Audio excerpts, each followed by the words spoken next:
Ilmuwan gila yang memproklamirkan dirinya sendiri bernama Okabe Rintoru menyewa sebuah kamar di Gunung Tua Reyot di Akihabara, di mana dia memanjakan dirinya dengan hobinya menciptakan alat masa depan. Dengan sesama anggota lab, yaitu Shina Mayuri, teman masa kecilnya yang cantik, dan Itaru Hashida, seorang hacker mesum yang dijuluki Daru. Ketiganya menghabiskan waktu dengan mengotak-atik alat mereka yang paling menjanjikan, sebuah mesin yang dijuluki telepon microwave, perpaduan antara telepon dan microwave, yang melakukan fungsi aneh mengubah pisang menjadi tumpukan gel hijau. Meski ajaib, fenomena tersebut tidak memberikan sesuatu yang konkret dalam pencarian Okabe dan terobosan ilmiah. Alat tersebut hanya dapat mengirim sebuah email ke masa lalu, di mana awal-awal mereka tidak menyadari penemuan mereka tersebut dapat membuahkan perubahan waktu dan sejarah. Bagaimana dengan kelanjutan ceritanya? Tanpa berlama-lama lagi, mari kita masuk ke alur ceritanya. Anime ini diawali dengan tokoh utama, seorang pemuda bernama Okabe Rintaro yang dikenal dengan nama Okarin, yang sedang bersama teman masa kecilnya bernama Shina Mayuri atau nanti kita kenal dengan nama Mayushi. Mereka sedang berada di depan sebuah gedung untuk menghadiri pertemuan. Okarin mendengar sebuah ledakan yang berasal dari atap gedung dan langsung berlari ke sana. Namun dia hanya menemukan seseorang yang memberikan tanda isyarat untuk tidak mendekat. Kemudian Okarin memainkan sebuah mesin gacha atas permintaan Mayushi. Ia berhasil mendapatkan gacha yang sangat langka, yaitu Metal Whooper, dan langsung memberikannya untuk Mayushi. Saat seminar berlangsung, Okarin yang membaca rincian teori Dr. Nakabashi mengatakan bahwa teori miliknya itu adalah hasil curian seorang penjelajah waktu bernama John Titor yang dikemukakan di internet pada tahun 2000. Hal ini sontak membuat Dr. Nakabashi marah. Seorang wanita bernama Makise Kurisu menarik Okarin keluar ruangan. Meskipun Okarin tidak mengenalnya, Makise mengatakan Okarin mengatakan sesuatu kepadanya 15 menit yang lalu. Okarin yang bingung pun langsung melarikan diri. Tak lama kemudian, dia dikagetkan dengan penemuan mayat Makise yang bersimbah darah di salah satu ruangan. Karena panik, Okarin langsung mengirimkan pesan kepada temannya bernama Hashida Itaru atau yang nantinya kita kenal dengan nama Daru. Setelah mengirimnya, terjadi sesuatu yang aneh. Okarin tiba-tiba berada di luar gedung di mana semua orang di sekelilingnya menghilang, dan dia melihat sesuatu benda besar menghancurkan gedung bagian atas.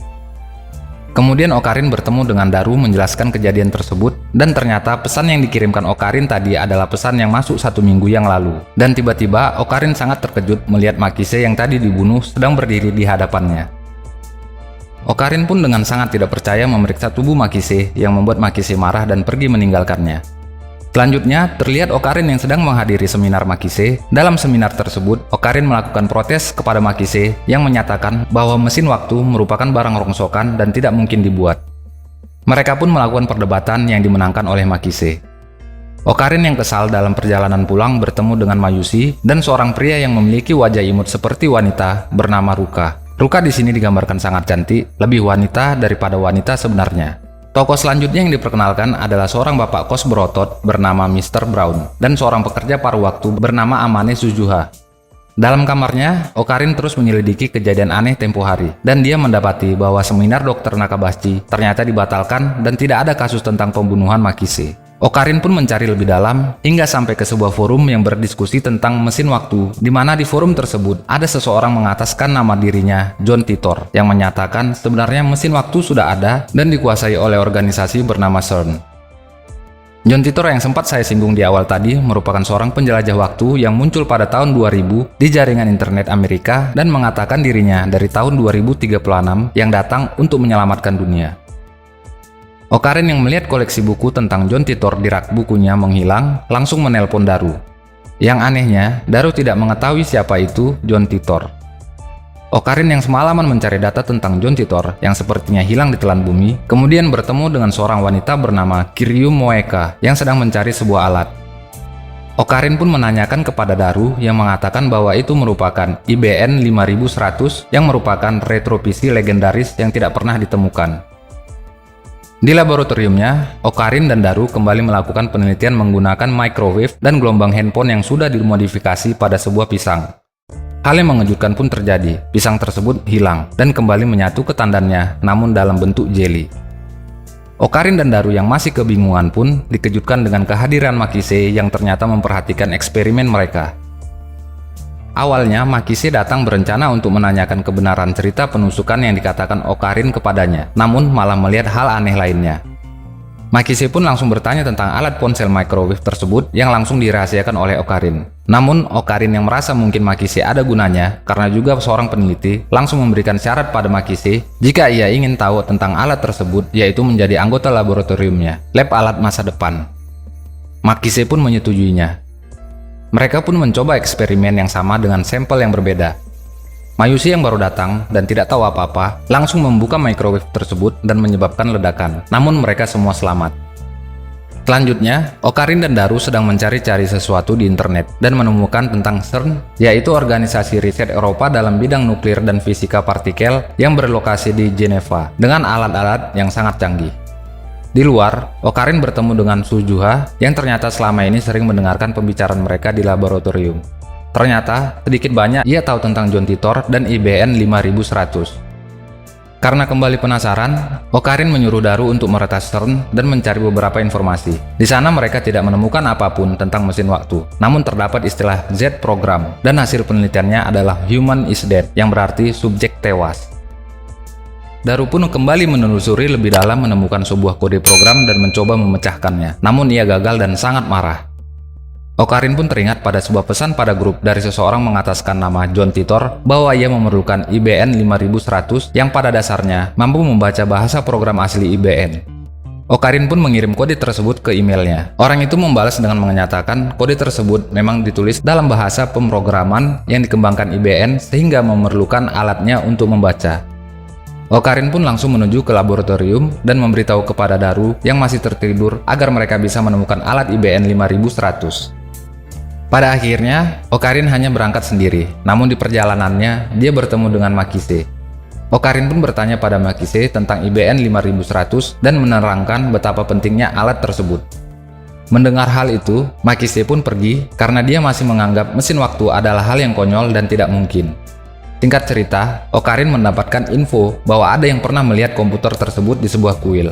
Dia pun langsung menuju ke kuil tempat keluarga Ruka berada. Di sana, dia bertemu dengan Makise. Ruka pun mempertemukan mereka dengan ayahnya yang menyimpan komputer tersebut. Ternyata, puluh tahun yang lalu, ada seseorang menyuruh menjaganya karena suatu saat akan datang seorang pemuda yang memerlukannya. Saat Ocarine dan Makise membawa alat tersebut ke lab, mereka bertemu dengan Suzuha dan setelah melihat Makise langsung ancang-ancang seperti ingin menyerang. Mereka pun kebingungan, namun terhenti setelah Mr. Brown memanggilnya. Daru yang melihat ditemukannya alat itu pun langsung sangat bahagia dan bersemangat. Jiwa hackernya bangkit kembali setelah kegagalan tadi. Ia pun menyuruh Ocarine membelikan beberapa peralatan agar dia bisa mempelajari IBN 5100 ini yang bahkan lebih tua dibandingkan internet. Singkat cerita, Daru berhasil mengoperasikan alat tersebut dan mengakses JET program yang ditulis pada 1973. Di situ juga tertulis bahwa JET program akan menguji kemungkinan pemindahan subjek ke dalam ruang waktu melalui energi tabrakan proton dalam skala besar. Mereka juga berhasil masuk ke dalam Jellyman's Report berstatus top secret yang sebelumnya tidak bisa mereka akses. Di sana terdapat 14 laporan eksperimen sampel manusia, di mana semuanya berakhir dengan status human is dead terkirim ke masa lalu namun tewas dalam bentuk jelly. Membaca kejadian-kejadian itu membuat Ocarine shock dan langsung keluar. Mungkin dia merasa bahwa eksperimennya selama ini juga bakal ketemu hasil yang sama. Makise pun menjelaskan sedikit kepada Daru mengapa hal tersebut bisa terjadi, yaitu karena mereka memaksakan sesuatu yang besar masuk ke dalam lubang yang kecil. Mendengar hal itu, Daru bukannya mengerti malah berpikiran mesum. Makise menghampiri Ocarine dengan niat menghibur. Ternyata bukan malah sedih. Ocarine terlihat sangat bersemangat untuk menyempurnakan alat miliknya untuk mengubah tatanan pemerintahan dunia. Keesokan harinya, terlihat Ocarine, Mayushi, Makise, dan Daru melakukan rapat yang Ocarine sebut majelis meja bundar untuk mempercepat penyempurnaan ponsel microwave demi melampaui CERN.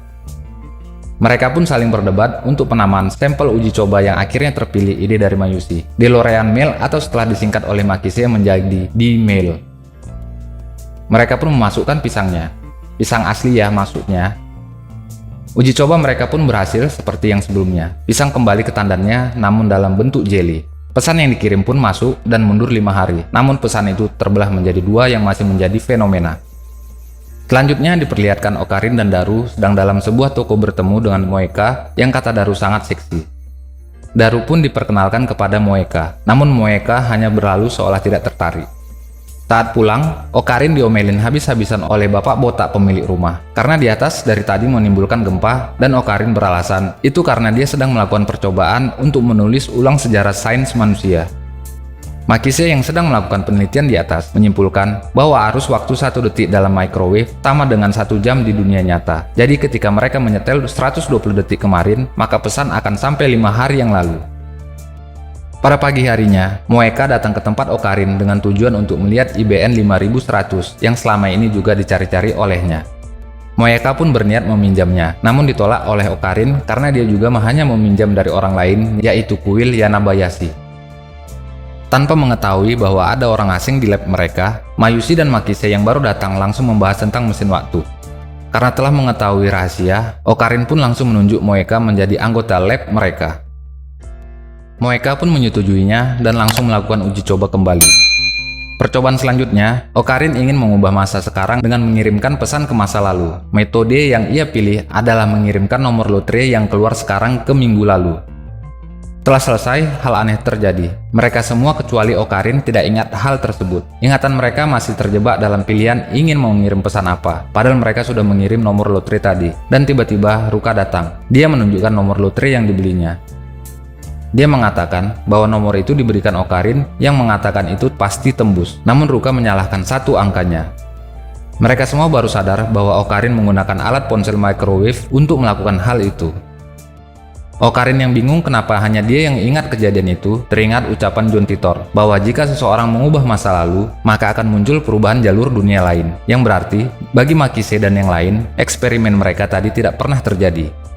Ia pun mengirim pesan kepada John Titor lagi. Namun John Titor pun bingung mengapa Ocarine bisa ingat. Karena sampai saat ini tidak ada manusia yang bisa mengamati perubahan setelah berpindah garis dunia melalui ingatan. Menurut John Titor, Ocarine mungkin bisa menuntun dunia jika melalui simpangan 1%, di mana di sana ada kebebasan sejati, di mana ada dinding yang harus dilewati agar masa depan menjadi dystopia. Untuk membuktikannya lagi, mereka pun kembali melakukan eksperimen. Kali ini, mereka mengirim pesan agar Moeka tidak mengganti ponselnya 4 hari yang lalu. Dan kejadian yang sama pun terulang. Masa sekarang berubah, hingga Makise, Daru, dan Mayushi tidak mengenal siapa itu Kiryu Moeka. Ocarine pun menjelaskan kepada Makise, sehingga muncul kesimpulan, setelah pesan dikirim ke 4 hari yang lalu, perilaku Makise berubah dan ia tidak datang ke laboratorium. Kemudian, laboratorium kedatangan Ruka, si cowok cantik yang sedang didandani cosplay oleh Mayushi. Kecantikan Ruka membuat Ocarine terkena serangan mental keras. Makise yang baru datang pun langsung memberikan nilai cute pada Ruka. Ruka pun mengatakan tujuannya datang ke laboratorium ini. Ternyata dia sempat menguping pembicaraan mereka tentang pesan ke masa lalu yang membuat kenangan tentang Moeka menghilang. Jadi dia bermaksud untuk meminta tolong mengirim pesan ke masa lalu agar ia menjadi perempuan. Makise yang kebingungan pun tidak percaya bahwa Ruka bukan wanita pun langsung membuktikannya. Alhasil, Makise pun ikut terkena serangan mental keras karena dia kalah cantik dengan pria. Ruka ingin Ocarine dan kawan-kawan mengirim pesan ke ibunya di masa lalu untuk banyak makan sayur agar anaknya saat lahir nanti menjadi perempuan. Untuk menyenangkan hati Ruka, Ocarine pun menyetujuinya karena menurut mereka hal ini tidak akan berpengaruh karena belum ada bukti secara ilmiah hubungan makanan dengan jenis kelamin. Sebagai gantinya, Ruka pun menjadi anggota lab yang ke-6. Mereka pun mencobanya dengan mengirim pesan ke pager ibu Ruka karena pada masa itu belum ada handphone. Dan hasilnya, kehidupan sekarang pun berubah. Terlihat Daru sedang di depan komputer, Makise, Mayushi, dan Ruka sedang mengobrol. Untuk hasil apakah Ruka menjadi wanita atau tidak, Ocarine pun bingung membuktikannya. Selanjutnya mereka melakukan rapat di laboratorium. Ocarine mengusulkan untuk melakukan eksperimen dengan tubuh fisik, namun ditentang oleh Makise. Karena ukuran teks hanya 36 byte, sedangkan lebih dari itu hanya akan menjadi jelly. Dan Seren pun gagal di uji coba itu. Saat Ocarine bertanya pada Daru tentang analisa menggunakan IBN 5100, Daru malah menjawab tidak bisa memulainya karena belum memiliki mesin IBN 5100 tersebut. Ternyata eksperimen sebelumnya malah membuat mereka di kehidupan di mana Ocarine belum menemukan bahkan tidak mengetahui jelas tentang IBN 5100. Ocarine pun menelpon Ruka untuk menanyakannya, namun sekarang sudah tidak ada. Kemudian menelpon Feiris dan menanyakan apakah dulu keluarganya yang menyumbangkan komputer itu karena ayah Feiris banyak menyimpan komputer antik. Namun ia tidak tahu dan menyuruh Ocarine untuk datang ke rumahnya. Di perjalanan, mereka bertemu dengan Moeka, dan yang aneh, Mayushi kembali memiliki ingatan tentang Moeka. Ternyata ini adalah efek perubahan dari uji coba mereka yang terakhir. Okarin, Mayushi, dan Daru pun tiba di rumah Feiris yang luar biasa besar dan mengetahui fakta kalau keluarga Feiris ternyata pemilik kota Akiba. Okarin pun kembali ke pertanyaan tentang informasi IBN 5100. Feiris mau memberitahu, namun dengan syarat dia boleh menggunakan D-mail. Okarin pun menyetujuinya dengan catatan Feiris harus menjadi anggota lab mereka. Dengan bantuan Makise yang menghidupkan alat di lab, Feiris pun diminta segera mengirimkan pesan ke masa lalu yang dia inginkan. Hasilnya, Okarin melihat Papa Feiris tepat berada di depannya. Sebelum pergi, Okarin bertanya tentang IBN 5100 kepada papanya, namun ia sudah lama tidak memilikinya, namun tidak merasa menyumbang ke kuil. Dalam perjalanan pulang, Okarin melihat perubahan drastis di kota Akiba. Segala yang berbentuk anime dan game hilang. Tempat kerja Mayushi dan Feiris pun tidak ada. Hingga Okarin teringat perkataan Feiris bahwa mereka yang membawa tradisi Moe ke Akiba. Di dalam lab, para gadis berencana untuk ke pantai, tapi tidak mengizinkan pria ikut. Okarin pun mengatakan bahwa Ruka juga tidak bisa ikut karena dia juga pria tulen. Mendengar hal itu, yang lain merasa marah karena menganggap Okarin kurang ajar dan berbicara sembarangan. Ruka pun sedih karena dipandang sebagai lelaki oleh Okarin dan dia pun pergi. Okarin menghentikan Ruka dan langsung memeriksa bagian prianya, namun tidak ada. Ternyata Ruka memang sekarang seorang perempuan. Okarin pun pergi menggunakan sepeda dengan Suzuha. Di sini, Suzuha bercerita tujuan dia ke Tokyo adalah untuk mencari ayahnya dengan petunjuk sebuah lencana. Okarin pun menyemangatinya agar tidak menyerah. Kembali ke lab, Okarin menceritakan tentang Suzuha kepada yang lain dan berencana mengadakan makan-makan untuk merayakan jika nantinya Suzuha berhasil menemukan ayahnya ataupun tidak. Mereka pun sibuk dengan masak-memasak. Yang kalau kita lihat, gadis-gadis ini sepertinya tidak bisa memasak. Suzuha yang ditunggu-tunggu pun tidak kunjung datang hingga jam 11 malam, jadi acara pun batal. Saat bersantai di luar, Okarin menerima pesan dari Suzuha yang berisi, "Maaf, selamat tinggal." Dia pun langsung pergi mencari Suzuha, namun tidak ketemu. Keesokan harinya, Okarin memutuskan untuk menggunakan D-mail untuk mengirim pesan ke masa kemarin agar ia membuntuti Suzuha, dan ternyata berhasil. Dia melihat Suzuha sedang duduk santai di depan toko karena ngantuk habis pesta dengan mereka semalam.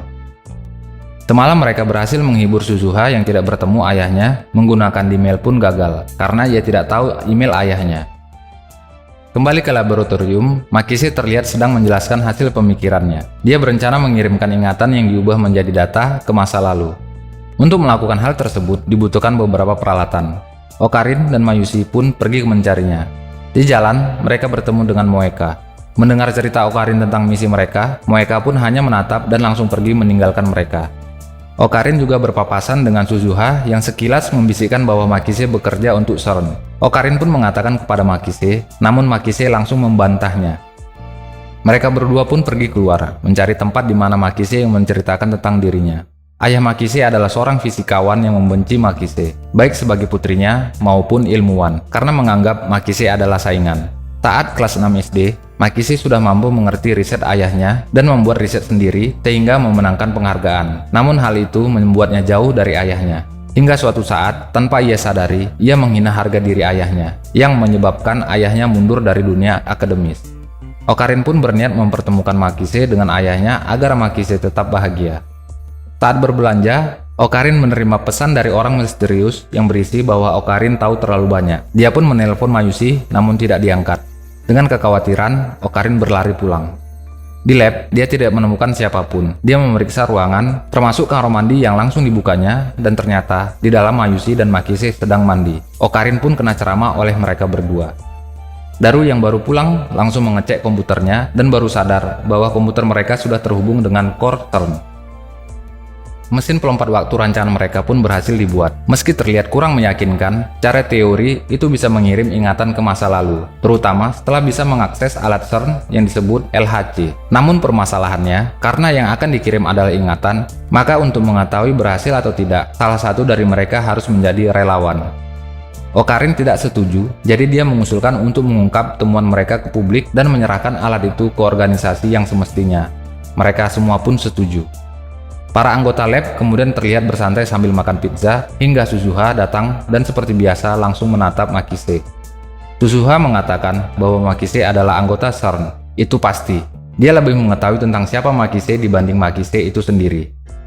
Setelah hubungan panas mereka mereda, di TV sedang diberitakan bahwa beberapa stasiun kereta ditutup karena ancaman bom. Dan tiba-tiba mereka kedatangan sekelompok orang bertopeng dan bersenjata yang langsung mengancam mereka. Dan dari belakang kelompok bertopeng itu muncul seorang wanita yang secara mengejutkan adalah Moeka. Dia pun langsung menembak mati Mayushi. Setelah menembak Mayushi, Moeka juga ingin menembak Ocarine, namun dihentikan oleh kedatangan Suzuha yang langsung menyerang kelompok Moeka. Ocarine pun mengambil kesempatan untuk langsung berlari ke mesin waktu mereka dan langsung menggunakannya.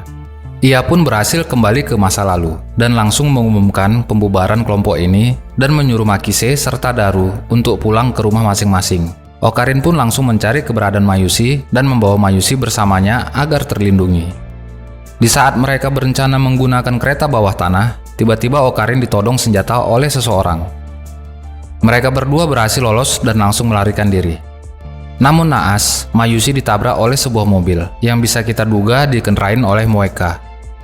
Ocarine yang melihat hal itu langsung berlari ke laboratoriumnya dan lagi-lagi menggunakan mesinnya untuk kembali ke masa lalu. Alur waktu pun berulang kembali seperti tadi, namun kali ini Ocarine lebih siap dan lebih waspada pada keadaan sekitarnya. Di saat menunggu kereta bawah tanah, seorang anak kecil memanggil Mayushi, namun tanpa sengaja ia terjatuh dan menyenggol Mayushi hingga terlempar ke jalur kereta di mana kereta sudah dekat dan langsung menabraknya. Ya, seperti kita duga, selanjutnya Ocarine melompati waktu. Namun hal yang sama terus terulang. Bagaimanapun dia melakukannya, Mayushi tetap mati. Ocarine pun menjelaskan semuanya kepada Makise yang sadar bahwa Ocarine telah melakukan lompatan waktu.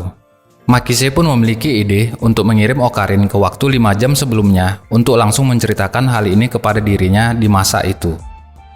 Setelah mendengar penjelasan Ocarine yang datang dari masa depan, Makise pun membantu mencari solusinya.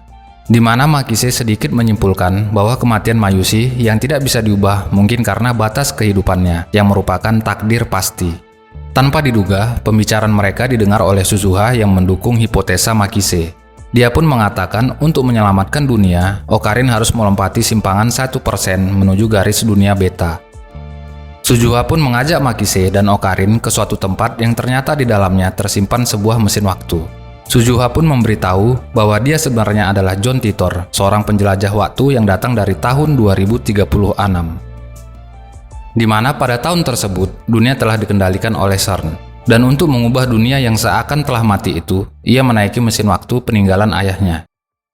Di sini Suzuha juga menjelaskan bahwa di masa depan, Makise merupakan orang yang berperan besar dalam mengembangkan mesin waktu CERN. Dan Ocarine merupakan seorang teroris yang menentang CERN. Mereka berdua pun sama-sama tewas di tahun 2036.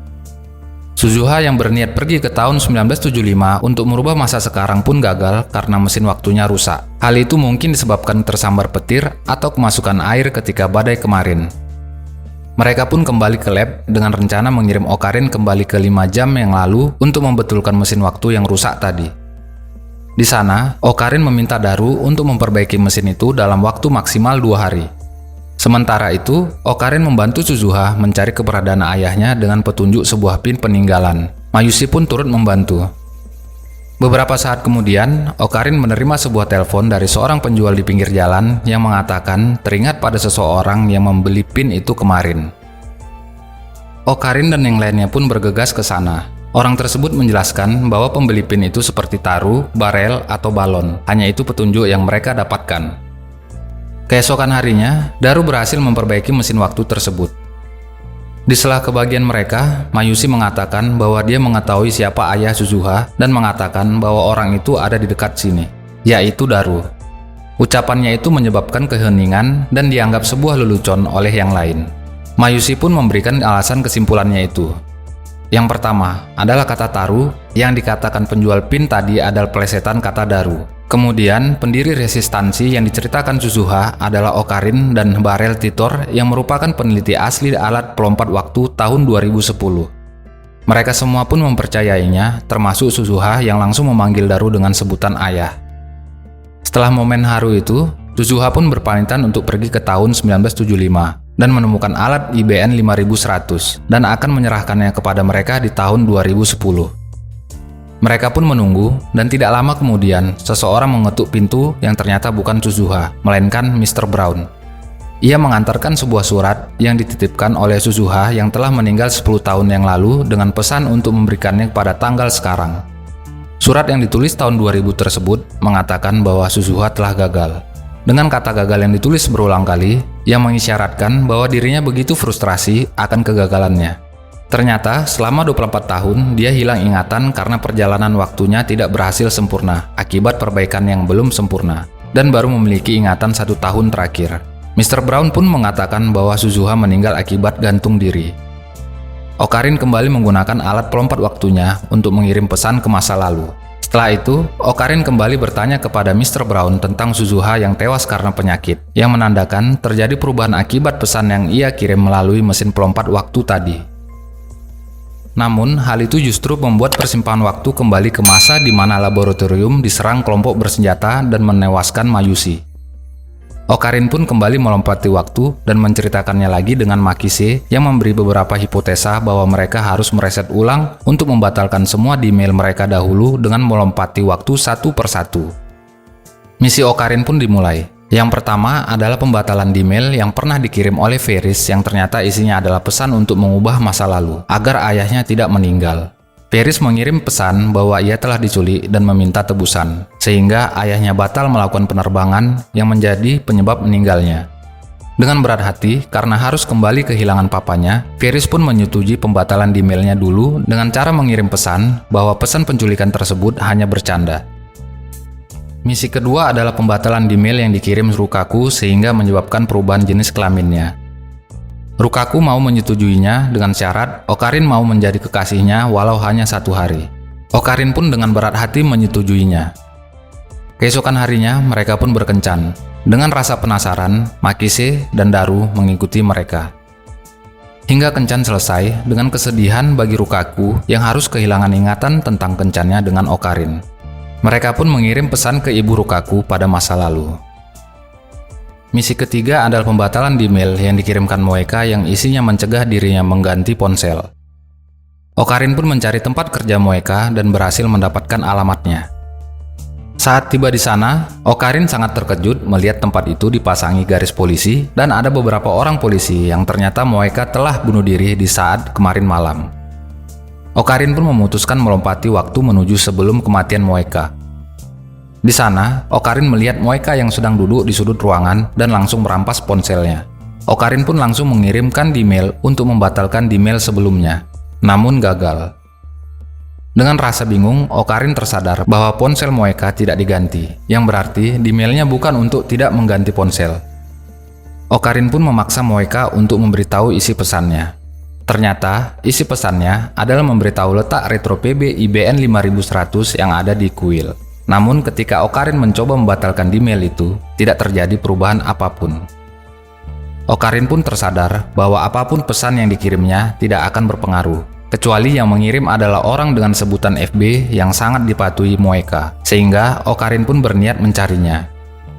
Di saat akan pergi, Moeka menyebutkan di mana letak IBN 5100 yang ia sembunyikan. Daripada mengambil IBN 5100 yang ada di tempat itu, Ocarin memutuskan untuk memantaunya saja, agar bisa bertemu dengan FB yang juga pimpinan Rounder. Moeka pun ikut bersamanya. Tak lama kemudian, seseorang mengambil alat tersebut dan membawanya ke stasiun kereta. Di sana, dia bertukar peran dengan orang lain yang membawanya ke dalam kereta. Dan yang mengejutkan, barang tersebut dijemput oleh Mr. Brown dan diterbangkan ke Perancis di mana markas CERN berada. Ocarin, Moeka, dan Makise pun langsung menanyakan hal ini kepada Mr. Brown, yang ternyata CFB yang berarti Ferdinand Brown, singkatan dari namanya. Di sini, Mr. Brown menceritakan bahwa dirinya adalah anjing CERN dan menembak Moeka karena sudah berkhianat. Setelah itu, dia pun bunuh diri dengan menembak dirinya sendiri. Ocarin pun mengambil ponsel Mr. Brown dan mengirim di email ke Moeka untuk berhenti mencari IBN 5100, beristirahat, dan jangan bertindak apapun. Ia pun berhasil. Garis kehidupan kembali ke masa di mana mereka menemukan IBN 5100. Di malam harinya, Ocarin yang sedang berjalan dengan Mayushi ditabrak oleh sebuah mobil yang menyebabkan tewasnya Mayushi seperti takdir mutlak sebelum-sebelumnya. Ocarin yang tetap tidak terima kembali melompati waktu. Ocarin pun menyadari bahwa misi selanjutnya adalah menghapus di email pertama kalinya, yaitu saat setelah kematian Makise ketika seminar dahulu. Jika ia melakukan hal itu, otomatis dunia akan berada di jalur di mana Makise tewas dibunuh. Ocarin yang bertemu dengan Makise di sebuah gedung terkejut mengetahui Makise tahu tempat di mana dia sebelumnya terbunuh. Ternyata di dalam diri Makise ada ingatan yang samar, lemah sekali seperti ingatan yang bersifat ilusi, baik tentang ingatan dibunuh maupun ingatan tentang Ocarin yang ambisius menyelamatkan Mayushi. Karena tidak tahu ada cara lain, Makise menyuruh Ocarin untuk menuju garis dunia beta walau harus mengorbankan Makise. Namun Ocarin menolaknya, ia tetap ingin mencari jalan lain. Namun demikian, Makise tetap memaksa dan meyakinkan Ocarin untuk melakukannya. Sebelum berpisah, mereka pun ciuman dulu, dengan alasan ciuman pertama akan sulit dilupakan. Daru pun menemukan email pertama yang harus dihapus untuk menyelesaikan misi ini. Mereka pun melakukan misi pembatalan email pertama tersebut. Dan berhasil. Ocarin kembali ke masa awal, di mana anggota laboratoriumnya hanya terdiri dari Ocarin, Daru, dan Mayushi saja. Setelah garis waktu berubah, kita diperlihatkan kedatangan Suzuha menggunakan mesin waktu. Ia mengatakan bahwa pada tahun 2036 terjadi Perang Dunia Ketiga yang mengorbankan 5,7 miliar nyawa. Suzuha mengajak Ocarin untuk ikut membantunya, namun Ocarin langsung menolak karena ia sudah mengorbankan nyawa Makise demi sampai ke garis waktu ini. Namun ternyata misi Suzuha ke sini adalah menyelamatkan Makise, karena yang dibutuhkan untuk mencegah Perang Dunia Ketiga adalah dengan menyelamatkan Makise.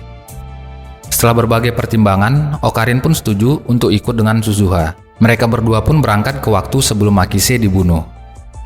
Ocarin pun mengawasi Makise yang bertemu dengan papanya yang ternyata adalah Dr. Nakabashi. Makise dan Nakabashi terlibat pertengkaran dikarenakan Nakabashi tidak suka dengan Makise yang terlalu cerdas dan berniat mencuri risalah hasil penemuan Makise tentang mesin waktu. Ocarin yang ingin menyelamatkan Makise ternyata malah menjadi penyebab terbunuhnya Makise. Makise mengorbankan dirinya hanya agar dianggap oleh papanya. Ocarin dan Suzuha pun kembali ke masa sekarang, di mana terlihat Ocarin sangat terpukul karena merasa dialah pembunuh Makise. Suzuha menjelaskan, risalah Makise yang direbut oleh papanya itulah yang menyebabkan negara adik kuasa mulai adu balap dalam menciptakan mesin waktu yang memicu perang dunia, sehingga mengajak Ocarin untuk mencoba sekali lagi menyelamatkan dunia. Ocarin yang sudah putus asa dan merasa lelah menerima tamparan keras dari Mayushi yang menganggap Ocarin bukan orang lemah seperti ini. Di saat yang sama, Ocarin mendapat video dari dirinya sendiri 15 tahun yang akan datang tentang cara menyelamatkan Makise tanpa merubah alur waktu, yaitu dengan cara meyakinkan Ocarin di masa lalu bahwa dia melihat Kurisu sudah mati. Dengan begitu, masa lalu tidak akan berubah. Mengelabui dunia itulah syarat untuk memasuki Steins Gate. Mereka pun memulai misi dengan membuat rencana. Di laboratorium, Ocarin mengambil pedang yang berisi cairan merah yang akan digunakan untuk mengganti darah nantinya. Ocarin dan Suzuha pun berangkat menggunakan mesin waktu. Saat Ocarin mengamati Makise, ternyata cairan merah yang dibawanya sudah mengeras karena lama tidak digunakan. Dia pun berencana menggunakan darahnya dan langsung memancing agar Nakabashi menusuknya. Dan tentu saja Nakabashi pun langsung menusuk Ocarin dan langsung kabur karena ketakutan. Dengan menahan sakit, Ocarin membuat Makise pingsan dan langsung membuat posisi Makise seperti saat ia melihatnya terbunuh. Suzuha pun langsung membawa Ocarin kembali agar bisa langsung menerima perawatan di rumah sakit. Selanjutnya, kita diperlihatkan Ocarin membagikan pin dan merekrut Rukaku sebagai anggota Lab 006, Paris sebagai anggota Lab 007, dan terlihat juga mereka yang mulai bekerja di toko Mr. Brown, yang juga diberikan pin oleh Ocarin sebagai anggota Lab 008, serta yang pasti pin untuk Daru dan Mayushi sebagai anggota Lab 002 dan 003. Dan di akhir video, kita diperlihatkan kemunculan Makise yang langsung disambut pin anggota oleh Ocarin dan langsung menyebutnya sebagai asisten. Terima kasih kepada sobat anime yang sudah menonton konten ini sampai selesai. Dan jangan lupa, dukung channel ini dengan cara like, subscribe, dan tekan tombol lonceng notifikasinya ya, agar sobat bisa selalu update mengenai channel ini. Sobat juga bisa share konten yang saya buat ini ke teman-teman tongkrongan sobat. Jika ada kata atau penyebutan nama karakter anime yang salah, atau sobat juga mau merequest anime yang akan dirangkum, silahkan berkomentar di kolom komentar. Akhir kata, saya undur diri, sampai berjumpa lagi di konten selanjutnya.